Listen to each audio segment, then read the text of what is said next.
just to keep fighting, to never stop. I mean, you're watching him do 6 events a day, 6 different states. I always knew he had that. I always knew his work ethic was unparalleled. But I think the process has changed him so much also. When you see those people, who've lost their jobs, whose American dream has been outsourced to China, when you see that emotion and they come up to him with that last look of hope, it's incredible. It's hard not to, you wouldn't be human if it didn't change you. So it's changed me, it's changed my siblings, and it's certainly changed him because he's been seeing that for 18 months. So it's amazing. And, people say that he has become sort of the vessel for that anger, for the people, all the passion that you see out there. He personifies it, or he's certainly tapped into it. Yeah. I want to ask you the same question that we asked of Hillary Clinton's side. What happens tomorrow? What happens tomorrow whether, let's say, that your father wins? Yeah. What does he do to reach out to Democrats and Hillary Clinton supporters and Hillary Clinton herself to bring the country together after all of the divisiveness? Listen, I think he keeps doing a lot of what he's been doing. I mean, he's been going into places that no Republican's gone for a long time. He's been going into inner cities and speaking to people there. He's been going to states that are blue states and spent a lot of time there because he knows that you have to be president for all Americans. That's why he's doing this. I've always said, he doesn't need this job. He knows what comes with it. He knew what this process was going to be like. He's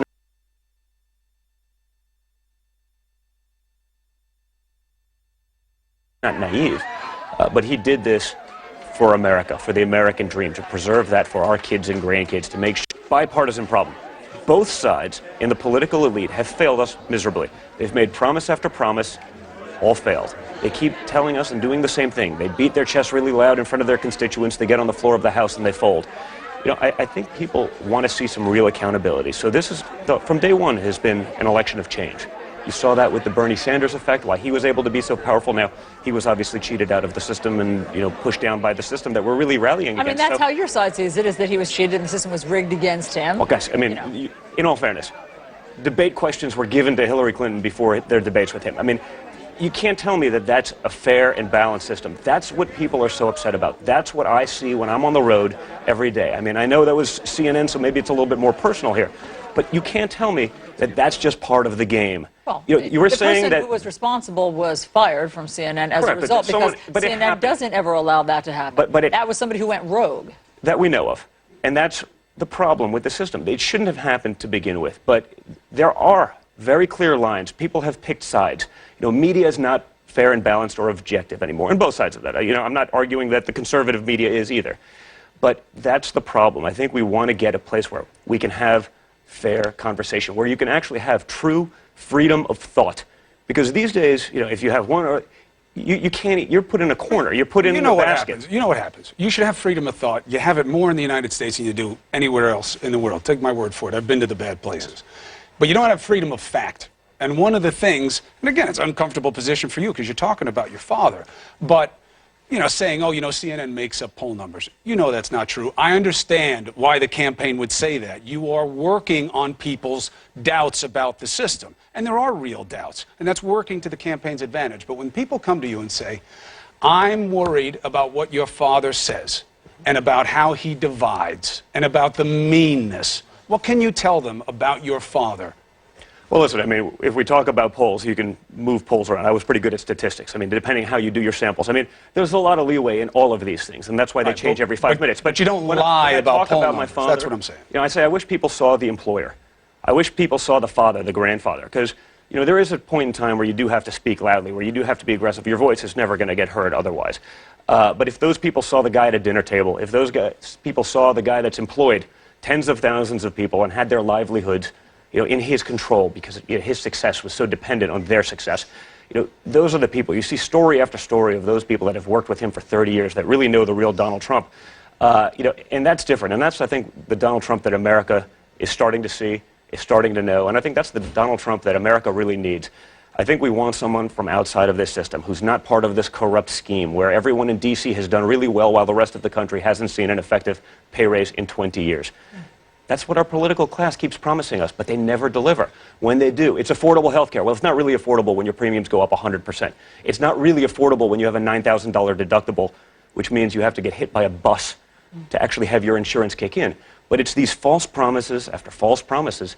That's what America's rallying against. And so if Hillary Clinton wins today, tomorrow, what does your father do with the movement that you all started? I guess we'll see. We've been worrying about the here and now, but ultimately, hopefully, we just shed some light on the process. We hopefully get more people involved to be able to say, hey, you know what? Maybe I can go out there and actually speak my mind freely without being worried about being put in some sort of basket, about being boxed in a corner. But what does that look like if he doesn't win? I mean, where does that energy go? Well, listen, I think the energy goes, back to the people that we're trying to fight for, to those people who haven't had a voice in a long time. I think hopefully there's others that can take that movement up. I think my father will remain, involved somewhat, but again, in a fair election, we're going to respect the outcome and move forward. Is Trump TV just talk from people? I know nothing about it, but again, I haven't been home in 3 months.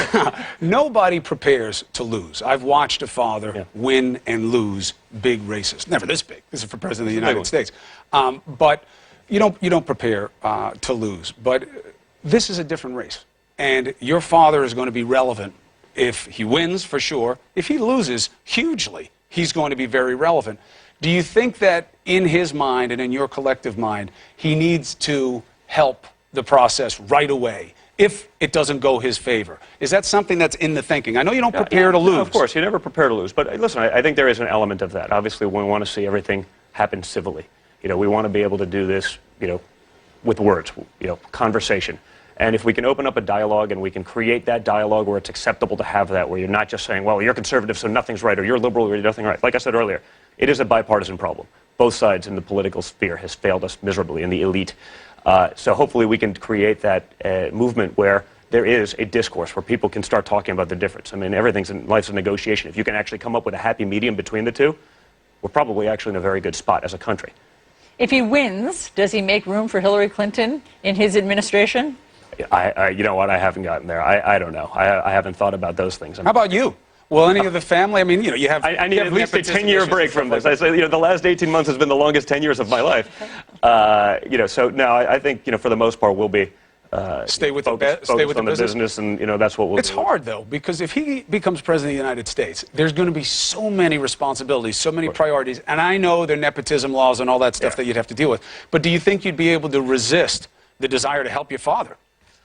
Listen, that's always difficult. We've been doing that for a long time in our lives and in our careers. But, again, he's a really good employer. He's really good at finding talent that's going to be much better than we would be for whatever the task may be within government. I mean, people who have real experience, whether it be within government or whether it be the numerous people that he's sort of inspired to say, hey, I may not ever run for an office, but I want to get involved. I want to help you and your administration. So I think it's a great opportunity to bring people from outside of the bureaucrat class into D.C. Donald Trump Jr., great to see you. Great to be with you guys. Thanks so much for being here in so studio much. on this all-important day. Enjoy the moment. Best to the family. Appreciate it.